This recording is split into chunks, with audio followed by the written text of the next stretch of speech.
Complete all items on the agenda before 10 o'clock. So I will adjourn the meeting at around 8 o'clock to be resumed at 9 a.m. in the morning. The second debate on motions with no legislative effect. The motion debate on strengthening vocational education's members.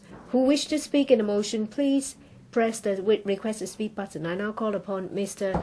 Hon Chiang to speak and move the motion. President, in the past, a lot of elderly people and youngsters said that, well, it's very important that you choose the right path of your career. Well, if you choose a job that is right for you, that is crucial for future success. However, today, if you look around, you very often hear from youngsters that no matter how hard they look, they can't find a job that is suitable for them. And they complain that there are many jobs that are not suitable for them. But if you ask them, so what actually is a suitable job for you, they can't answer you. Some elderly people may think, well, these youngsters, they just don't want to work. And it's not fair to say that. Imagine youngsters are hot-headed and they will have enthusiasm. Then why would they rather stay at home and not work? Well, if indeed there are such youngsters, they will be very sad inside because they are hiding at home. They don't know what is going to happen, what the future path what is like for them, and then these dissatisfaction will be internalized, fueling the dissatisfaction, and they will become radical, and they may ask, how can I find the right job for me? So today I move a motion targeting this issue. I urge the government to vigorously promote and strengthen vocational education and to improve on development of life planning, and it should start from secondary school. There is an old saying, Mr. President. Well, if you don't have a goal, it's like a ship sailing without a destination, so without a steer. So if as soon as possible a youngster can find his or her calling, to know what jobs are available in the market, it will be a lot easier for them to find a job that is suitable for them. The DAB on a number of occasions have urged the government to implement life planning. And in 2014, in the first motion debate, I moved a motion about providing comprehensive assistance to our youngsters, and I thank the government for accepting the DAB's proposals to strengthen support on life planning.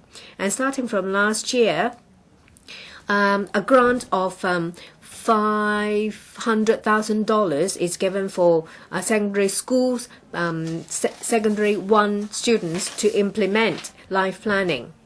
But what is it all about? Of course, the DAB follows it up, and we have interviewed 876 S4 to S6 students. Half of the students agree that life planning is important. However, 45% of the respondents said that there is insufficient assistance given for life planning. Some teachers told me that the biggest obstacle they have encountered is the lack of in putting theory into practice, internship. In order to find out more about it, the importance of internship or practice, well, 3 legislators joined a visit group to go to Switzerland and Germany which excel in vocational training, because in Germany they attach equal importance on theory and practice. It's a dual-track system. That is apart from classroom learning. Students will have to work in an enterprise. And during secondary school, there are chances for students to come into contact with different jobs. So for some people, before they graduate from secondary schools, they have already been in an internship for 4 to 5 different jobs, and they know something about the job market. And there is one very special characteristics. In Germany, half of the secondary school graduates don't go straight to universities.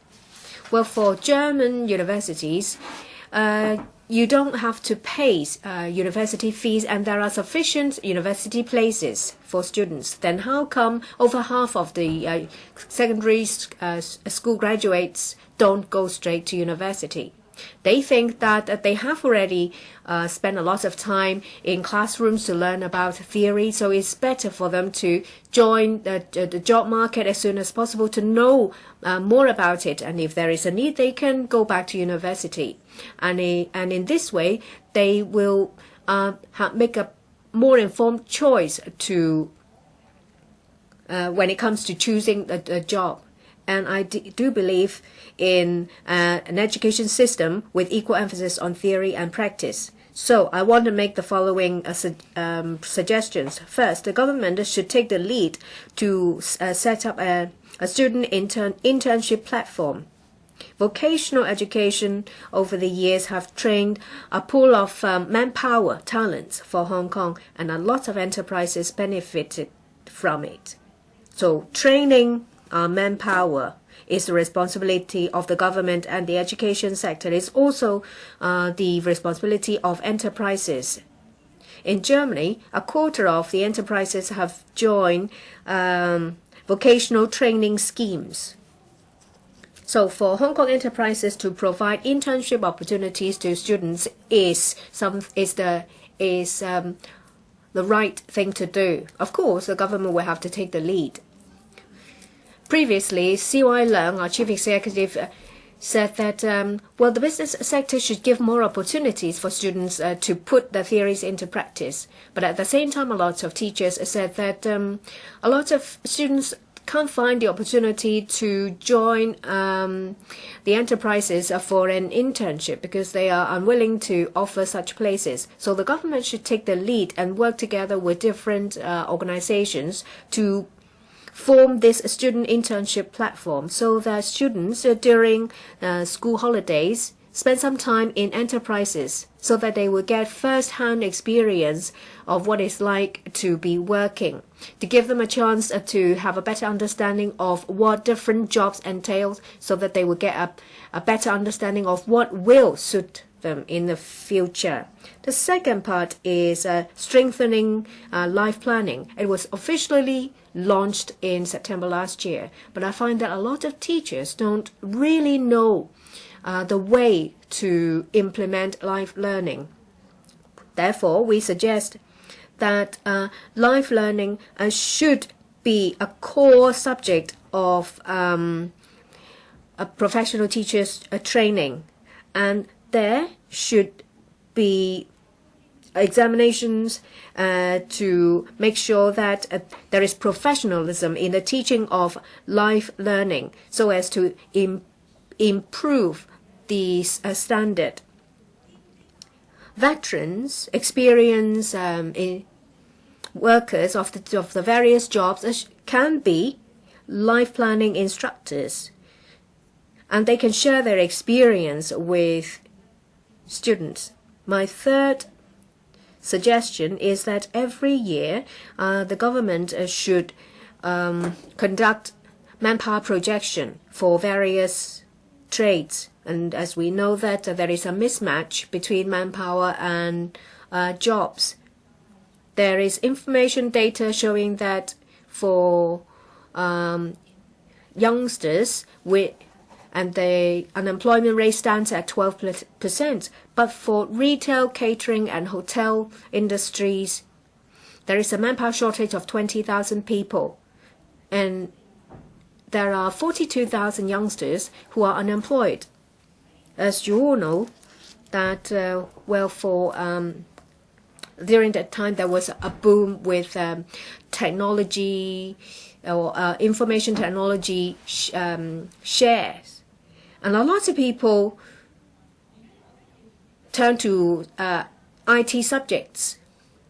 and there was an oversupply. But now there is an undersupply. It is not just that. Teachers, social workers also encounter the problem of mismatch. There are people who can't find jobs, and there are jobs that cannot be filled, and the situation hasn't improved.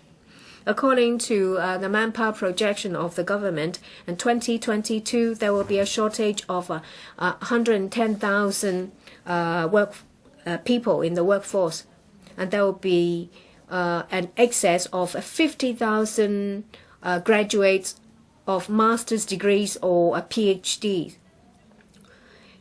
Well, we have to save. We have to make preparations for rainy days. So I suggest that the government should conduct manpower projections for different jobs in the coming 5 or 10 years, so that youngsters will know that, well, in the future there will be a demand for these jobs, and if I take these courses, it will be easier for me to find a job. And in this way, there will be more choices for our youngsters. The fourth suggestion is to improve the qualifications framework, and also step up publicity to build up the image of vocational of various jobs.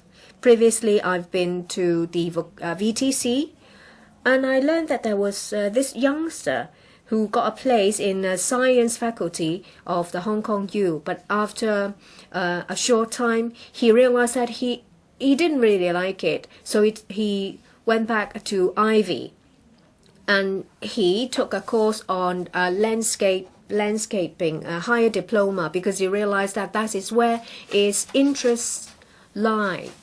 And I believe that he would shine in this trade.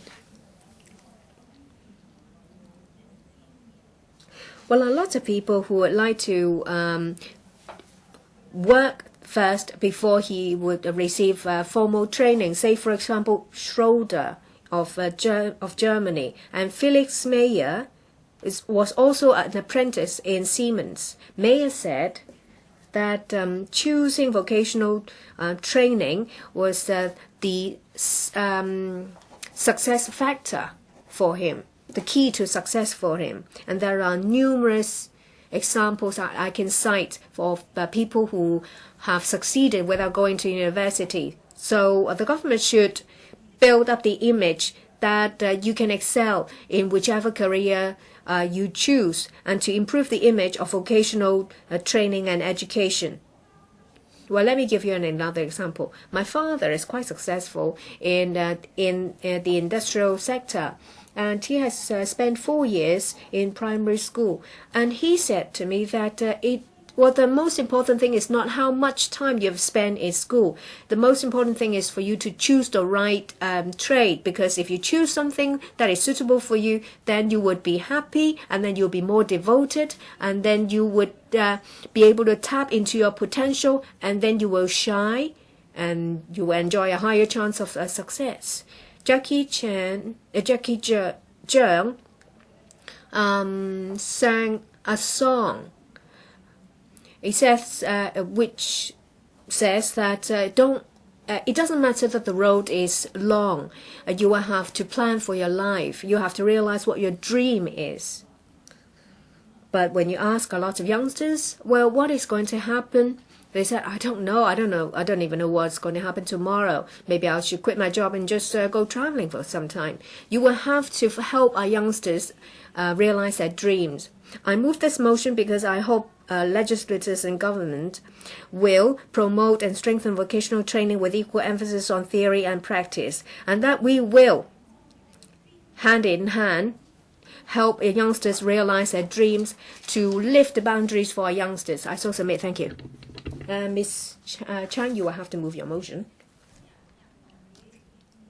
President, I move that the motion of strengthening vocational education. I now propose a question to you, and that is that the motion moved by Ms. Chang be passed. 5 members will move motion to this motion. The Council will now proceed to a joint debate on the motion and the 5 amendments. I will call upon members who move the amendments to speak in the following order: Mr. Kin-yuen, Mr. Kwok-che, Mr. Siu-ping, Professor Joseph Lee, and Mr. Wai-keung, but they may not move the amendments at this stage. Mr. Kin-yuen. President, first of all, I'm grateful to Dr. Hon Chiang for moving this motion. This gives us the opportunity to discuss the development of vocational education.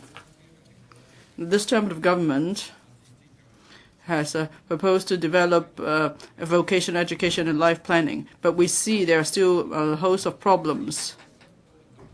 For example, vocational education is concentrated at the higher level, but then there is not enough vocational education at the lower level, more junior level. So today, my amendments are to address these issues, and I'm going to come up propose measures to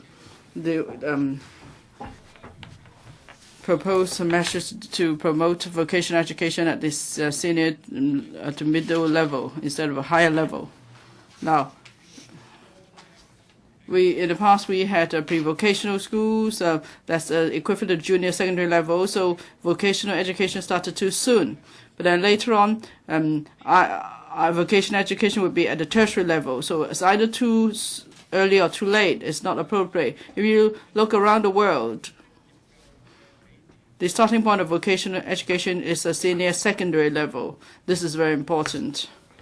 And if we look at the secondary senior secondary education in Hong Kong, you go into any school, whether it's a Band 1 or Band 3 school, they are all academic schools. Senior secondary students don't really have much of a choice. The only choice is that they stop going to school. Together with Dr. Hon Chiang and a number of members, we visited Germany and Switzerland some time ago. And we looked at vocational education in Switzerland. And actually, I understand Mr. Edim also went to these places. While these places are renowned for the quality of their vocational education, some 50% or even 60% of their senior secondary students actually choose to go to vocational education. Our neighbor, the mainland or Taiwan, for instance, about 40 or 50% of the students also go for vocational education. But in Hong Kong, the majority of senior secondary students stay in schools and they go for academic program, and then they sit the diploma of secondary education examination, and that's the only way out for the majority of students. So that's the only way out, and they all study the same academic program. The other choice available would be for them to quit school altogether. Now, many students could not adapt to such academic studies, so how many actually quit schools as a result? Now, we have done some survey on the first 3 terms of the students for the new senior secondary curriculum. Every year, about 12% of students are lost. This is rather steady. That means 9,000 to 9,500 students each year, close to 10,000 students. So every year there will be 10,000 students who quit halfway. It is not a small figure. We have to do another calculation. How many of the students actually go through the 3 years but then get nothing and then they leave senior secondary education? We have to consider that group as well. And then a few months ago, we went to Germany and Switzerland. We see senior secondary students go to work in workplaces and vocational schools. They are happy. There's a huge contrast. Our students are sad, but then these students in Germany and Switzerland, they're happy. They find what they want to do. They feel fulfilled. They also think that they have great gratification from the work, and then they are able to learn what they want to learn. But then for our students, they go to schools, But for these students, well, after the work, they go back to schools. They know why they have to learn something in schools. But then many students in Hong Kong, they don't know why they have to keep up their studies. So that's a big difference. That's because we cannot provide them with another alternative or qualification outside of the DSE. That's why our students are caught in a difficult position. It would actually make our students happier, so they are more motivated to learn. It will also help to boost the prosperity of Hong Kong. So why don't we give more thought to this idea? I'd like to make a few more points. Firstly, we say that for senior secondary education, it doesn't have a vocational education element. It's not true, because the BTC does have certain vocational courses, but not many. And also for our formal schools, there are actually 3 senior secondary colleges. These colleges actually provide quite a number of vocational education courses. That is a CCC senior secondary school, and a character is also a school, and another Siu-ping school, a college rather. Now I was actually once the head of the Siu-ping college. I need to declare interest. Now, for these senior secondary colleges, they have strong element of vocational education. Maybe they provide hotel catering courses, or maybe in these courses, they'll be designed in such a way that while they work, they also learn languages, Chinese, English, and whatever. Or for this creative college, they may also provide arts courses. There's a lot of practice involved. There are also various mentor schemes or programs. So they try to help these students to get working experience. At the same time, their courses could be linked to the qualifications framework, so they could get the required qualifications. Now, last week I met with the heads of these 3 colleges.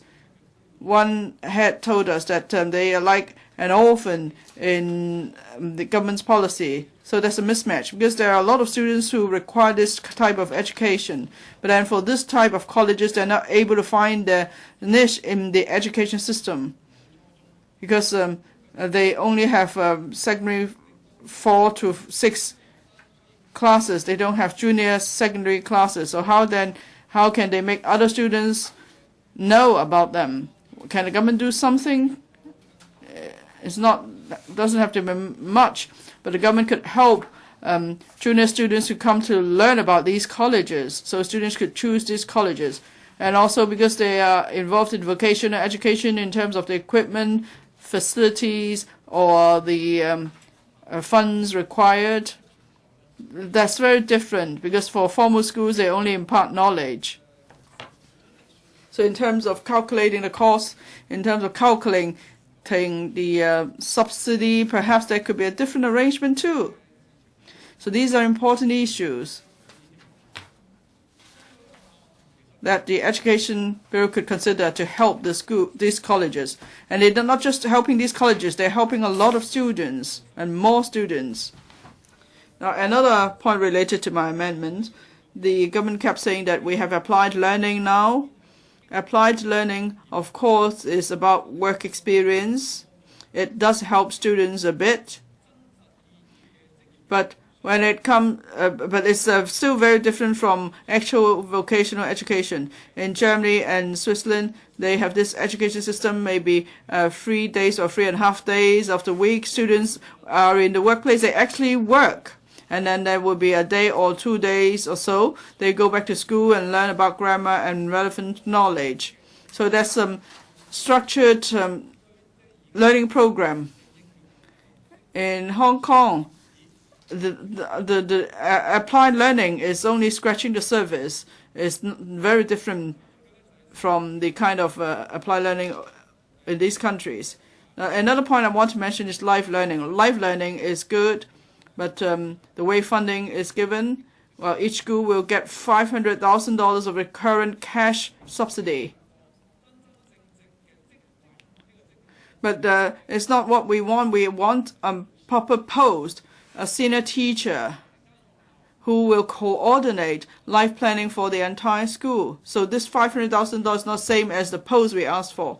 So that's why we find that schools can still not achieve the targets even when they're given the $500,000. So I hope there will be improvement soon. We know every student is different, so we need to have a different modes of education to suit their needs. Thank you. Mr. Peter Zhang, first of all, I thank Ms. Chang for moving the motion so that we have a chance to express our views in relation to vocational training. President, some people say that youngsters nowadays, they are not competitive, they are useless, they don't have any motivation, and they have no passion. And after the umbrella movement, some people call youngsters who pursue democracy useless youngsters. And there was an activity calling that is termed as youngsters with passion. Youngsters want change. They want change in our politics, in our economy, in our education, and various areas. A few movements will not resolve the situation for them. It will not make social mobility easier for them. I move the amendments because I would like to help our youngsters to incorporate vocational training into our education system to improve their competitiveness. According to a 2014 statistics, it says that the employment rate has dropped for youngsters. 10 years ago, for those between 10 and 24, the median income was 10,000. 10 years later, they become those between 25 and 34. The median income is 15,000.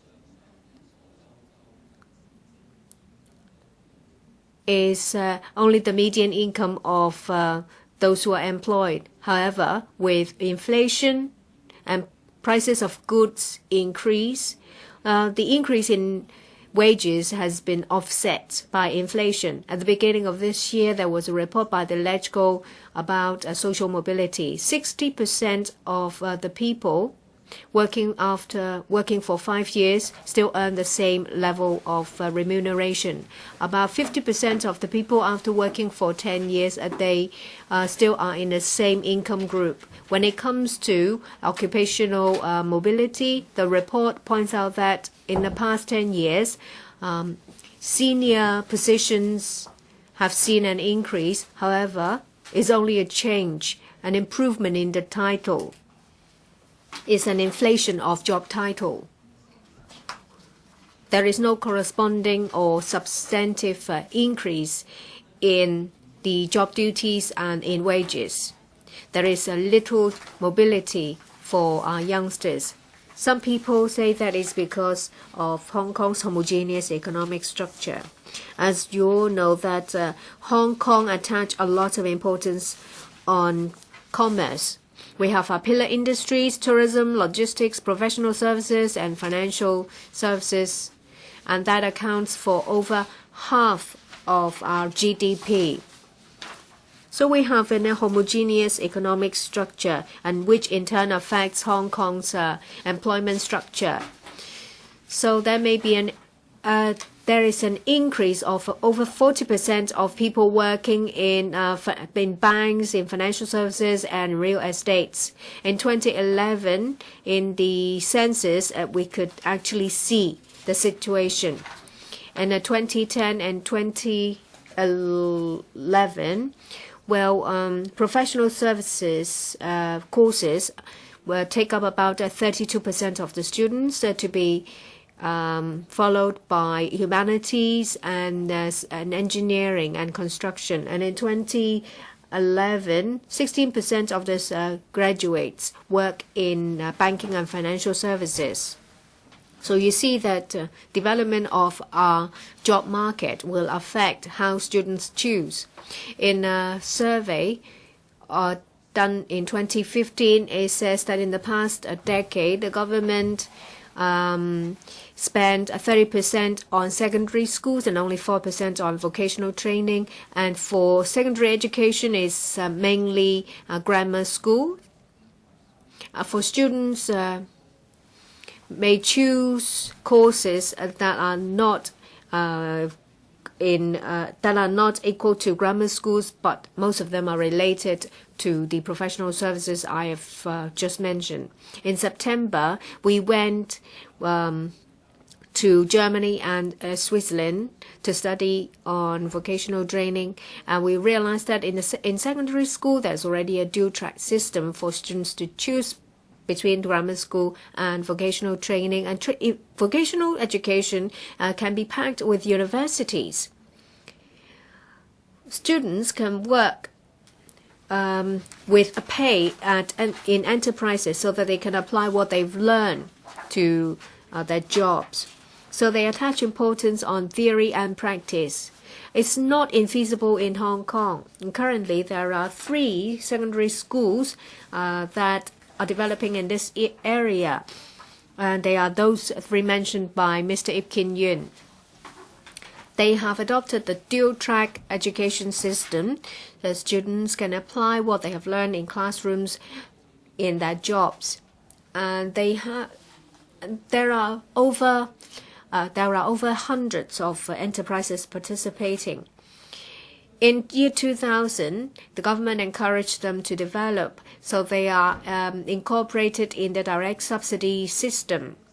And subsidy is given to them in accordance with the number of students, regardless of the resources they need. Apart from the Li Siu-ping School of Creativity, we know that there are school dropouts and also young single mothers. They learn with interest, and so they have actually are quite devoted in it. But they need more resources. These 3 schools help youngsters find the way forward, and at the same time they train the manpower in Hong Kong. And they can be used as examples of vocational education. The Education Bureau needs to review the positioning of vocational training and the mode of subsidy, and use it as another development area other than conventional school. For Band 1, Band 2 students that would like to pursue their studies in vocational training, they should be given a chance. The qualifications framework should be properly changed accordingly to give recognition to vocational training, so that vocational training will become mainstream education as well. With the industry working together, and there are a lot of people and organizations that are interested. The success of the 3 schools prove that vocational training on a secondary level is feasible. Vocational training cannot be separated from economic development. Diversification is heavily related with the design of courses. We see that there are over 200 professional areas for students to choose in Germany. Chambers of commerce attach a lot of importance on vocational training. So chambers of commerce in Germany and Switzerland have put in a lot of resources. I hope that Hong Kong entrepreneurs, apart from making money, will also do something for our future economic development and for our youngsters. They should support vocational training. The government keeps talking about developing our economy, and manpower should be trained. Vocational training will train a pool of talents for us. We need a systemic change. we should attach equal importance to conventional education and vocational training. Give the freedom back to our youngsters so that we can have diversification of our economy. I so submit. Mr. Siu-ping. Mr. President, now we are in a time of major global changes, with globalization coming,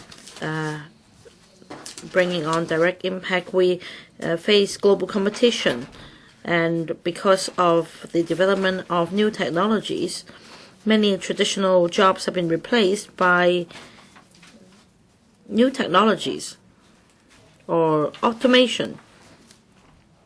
So the question is on how we can revamp our education system to help our young people develop their career and to prevent ourselves from being phased out from competition. The classic Chinese wisdom is that we should pursue academic education, because practical studies will not lend you a good prospect. But this is a misunderstanding.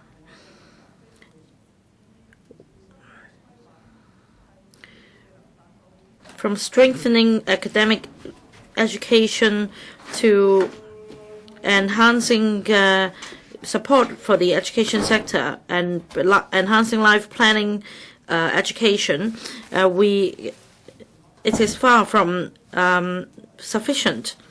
We are providing 12-year free education for primary and secondary students. Junior secondary students normally can be articulated to senior secondary programs. In September 2014,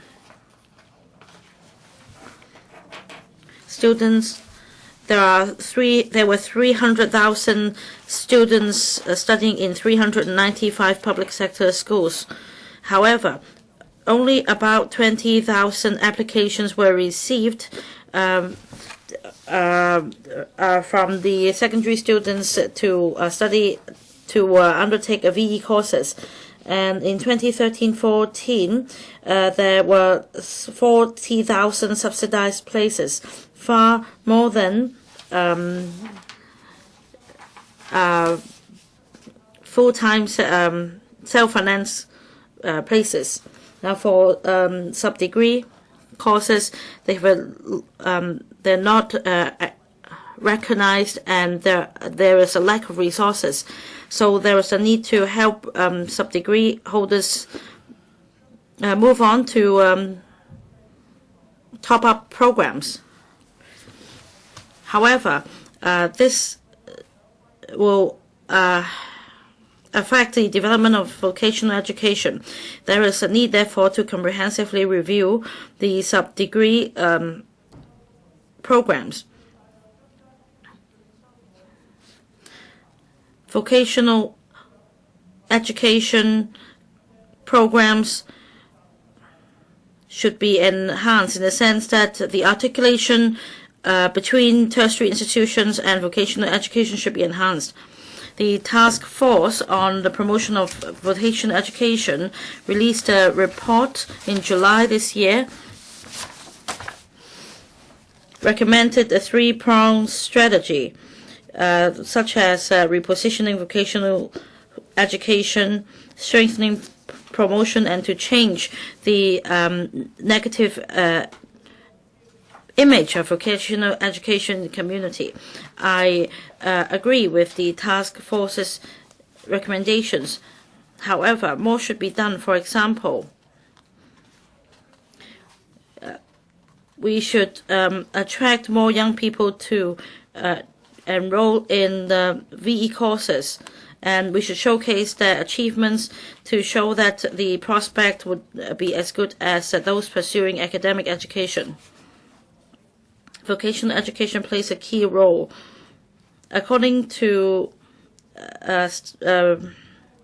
frontline staff of the VTC, the workload of frontline staff is getting heavier, and their job prospect is getting more and more unstable. Staff in the VTC are employed on the 1-year and 2-year contract basis.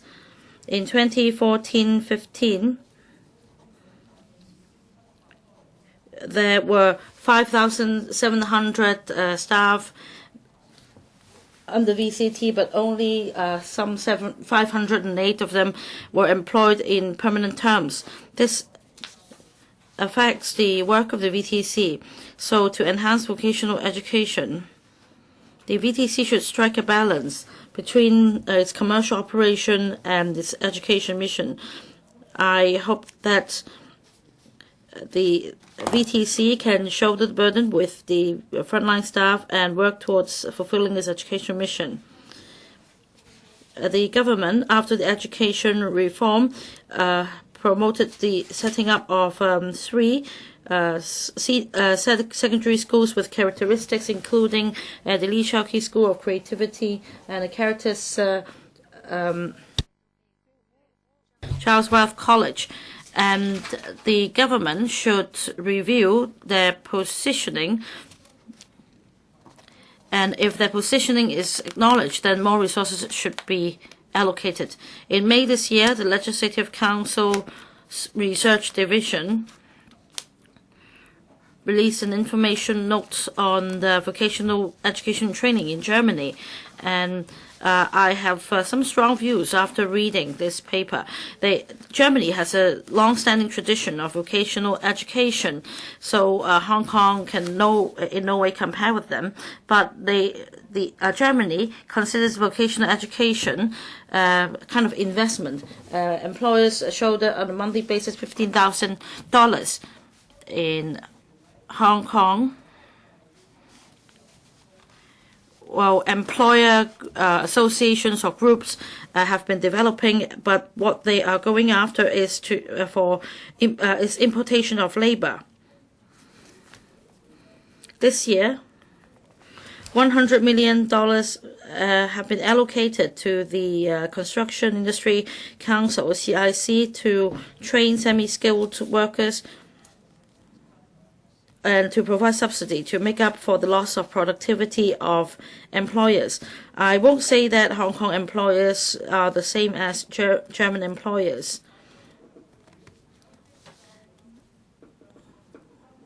However, it is only reasonable to ask employers to shoulder a greater burden in terms of vocational education in Hong Kong.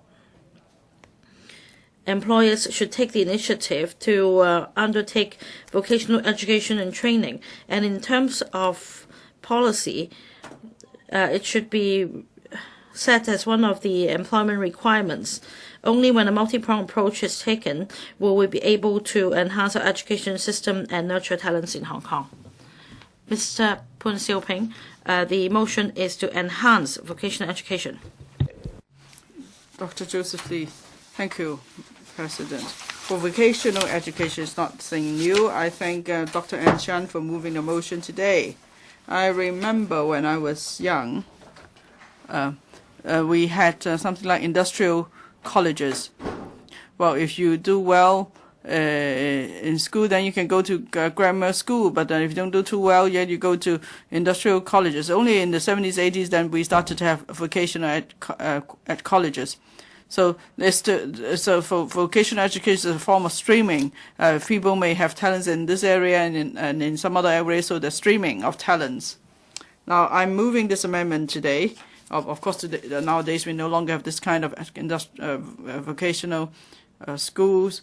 We have all traditional grammar schools. And what do they teach?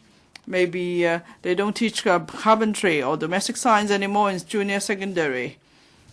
And maybe they'll say there are technical subjects, or some are cultural subjects, but now we no longer have technical subjects, so students no longer have a choice. So what I want to propose is that the government is not taking advantage of the situation. There is the opportunity presented to you. We have qualifications framework, and then Dr. Hon Chiang is promoting vocational education. You can put the two together. So you will give youngsters and their parents more choices. Maybe a parent say, "Oh, my child has strength here." So there could be streaming at an early stage to vocational colleges, and there will be qualifications earned which are recognized.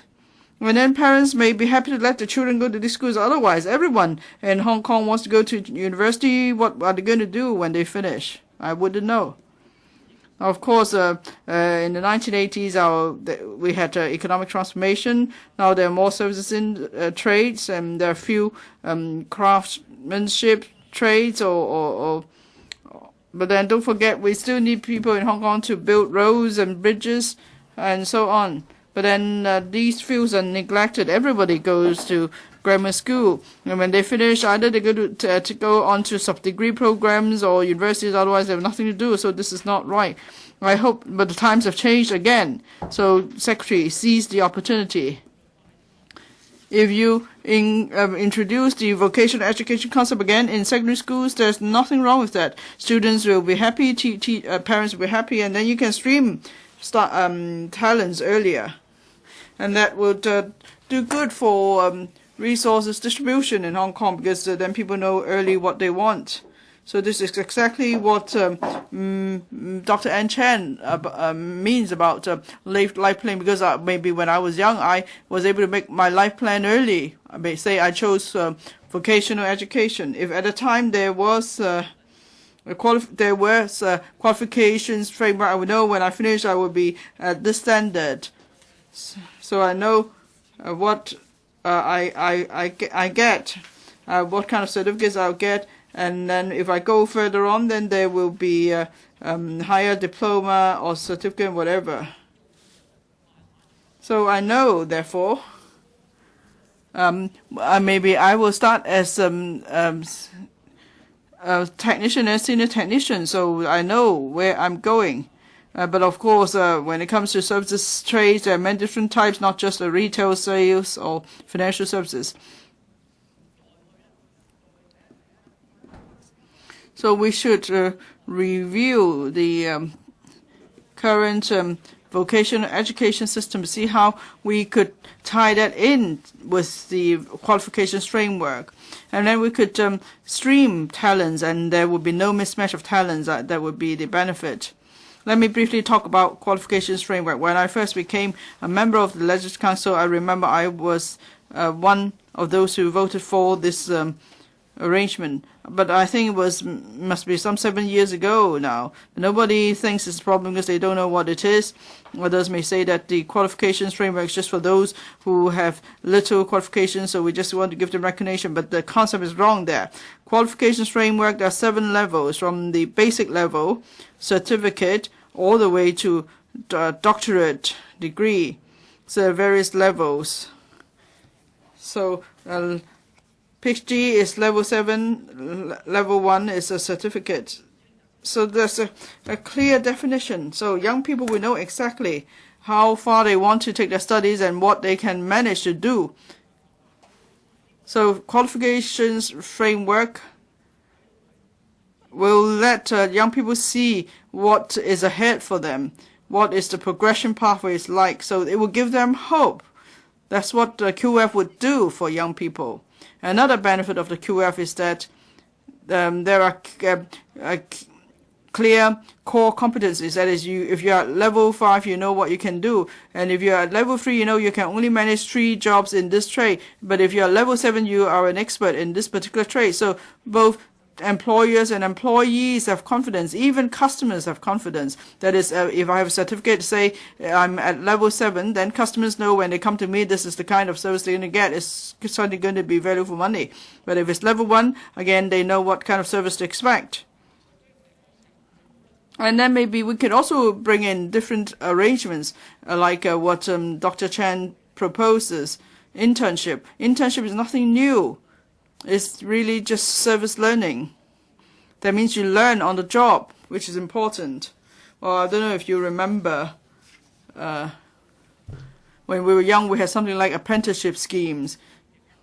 I can't remember, Polytechnic College at the time. It's like semi-course.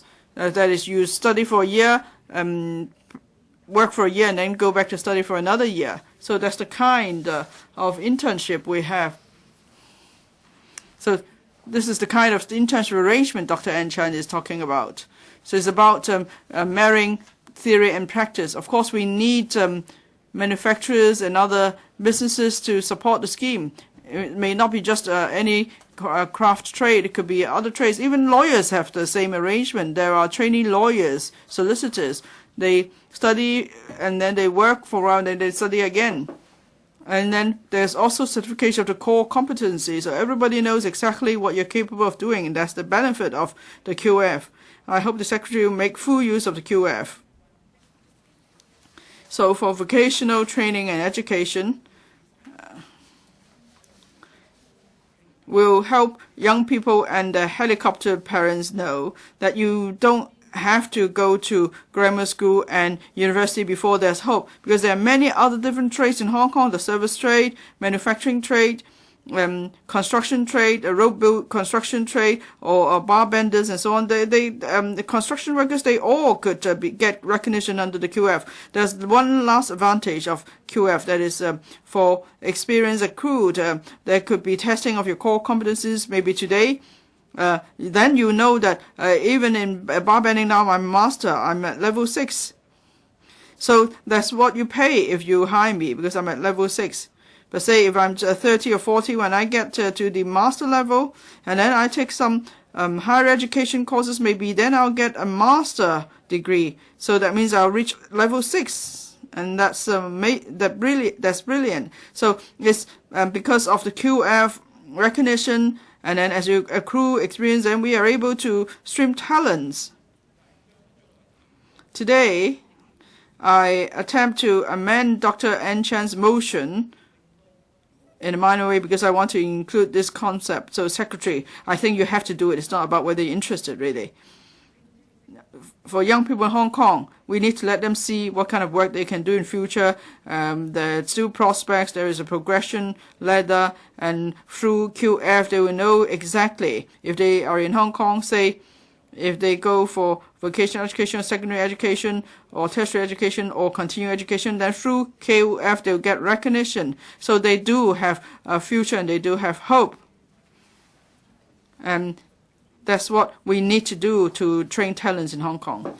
I'll now adjourn the council till 9 a.m. tomorrow.